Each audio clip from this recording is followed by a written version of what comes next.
pembelajaran pada pagi hari ini, kita siapkan hati dan pikiran kita untuk berdoa.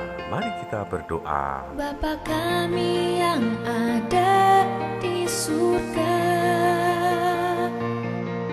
dimuliakanlah nama-Mu.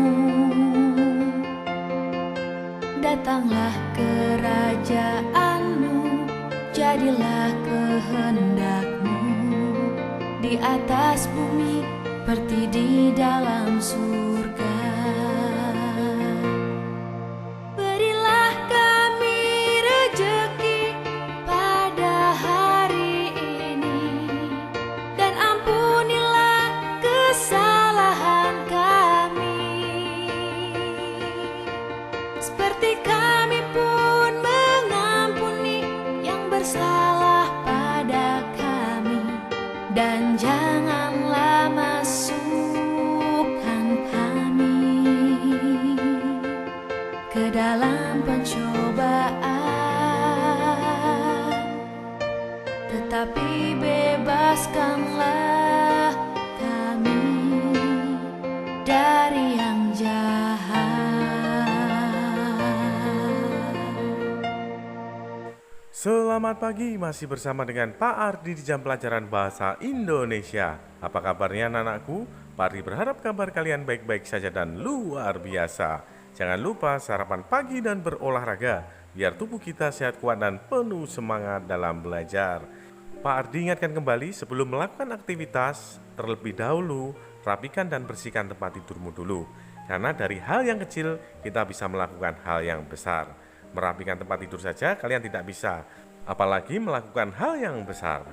Baiklah anak-anakku, pembelajaran pada pagi hari ini adalah menjelaskan peristiwa dalam teks non-fiksi. Pada pembelajaran sebelumnya kita sudah mengidentifikasi peristiwa dalam teks non-fiksi dengan cara apa? Mencari ide pokok atau pokok pikiran. Kali ini kita mencari peristiwa dalam teks non-fiksi menggunakan kata tanya adik Simba. Dengar dan tonton penjelasan dari Pak Ardi. Teks adalah tulisan atau bacaan. Teks fiksi, teks yang berisi kisah atau cerita yang dibuat berdasarkan hayalan atau imajinasi pengarang. Contoh novel, cerpen, cerita anak, fabel, legenda, cerita rakyat, dan lain sebagainya. Teks non-fiksi adalah teks yang berisi tentang pengamatan data-data dan fakta serta bukan hasil imajinasi. Contoh ada esai, berita, karya ilmiah, dan biografi. Peristiwa penting dalam teks dapat diketahui dengan menjawab pertanyaan-pertanyaan yang berkaitan dengan teks. Pertanyaan yang disajikan menggunakan kata tanya adik Simba. Apa, di mana, kapan, siapa, mengapa, dan bagaimana. Kita dapat menghimpun peristiwa penting teks non-fiksi dalam bentuk peta pikiran atau diagram alir. Menghimpun artinya mengumpulkan informasi peristiwa penting dalam teks. Jadi kalian bisa tuliskan dalam bentuk peta pikiran. Peta pikiran adalah suatu bagan untuk menggambarkan berbagai gagasan suatu teks. Peristiwa dalam teks dapat ditemukan dengan membaca teks secara seksama. Paling utama itu ya, kalian baca dengan cermat dan seksama.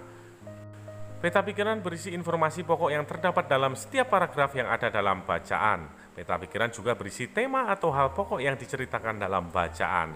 Pada peta pikiran, judul bacaan diletakkan di tengah-tengah peta pikiran. Nah, berikut ini adalah contoh dari peta pikiran. Di situ ada daftar pertanyaan dan juga jawabannya. Didapat dari mana? Dari teks bacaan. Nah, nanti kalian kalau mau menemukan peta pikiran, baca dulu teks dengan cermat dan seksama, lalu buatlah pertanyaan menggunakan unsur adik Simba. Tidak harus apa, di mana, semua tidak harus, hanya mewakili saja. Yang pasti sesuaikan dengan teks bacaan tersebut. Itu tadi ya penjelasan singkat dari Pak Ardi. Semoga kalian bisa mengerti dan memahami dan bisa membuat peta pikiran dan menjawabnya dengan unsur adik Simba. Saatnya mengerjakan tugas.